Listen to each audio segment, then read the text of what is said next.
ফ্রেমে যে দুজন ব্যাটসম্যানকে দেখতে পাচ্ছেন বাংলাদেশের অন্যতম ক্লাসিক্যাল ব্যাটার বলা হয় দুজনকেই।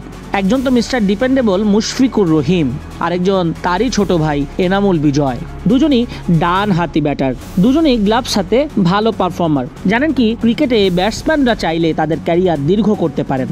একজন ব্যাটসম্যান 42 বা 43 বছর বয়সেও দারুণভাবে খেলতে পারেন যদি তার wrist power, hand eye coordination ঠিক থাকে, নিজের উপর কনফিডেন্স থাকে। টেন্ডুলকার থেকে শুরু করে জয়সূরিয়া, শহীদ আফ্রিদি অনেক ক্রিকেটারই দীর্ঘ ক্যারিয়ার পার করেছেন, তারপর অবসর নিয়েছেন।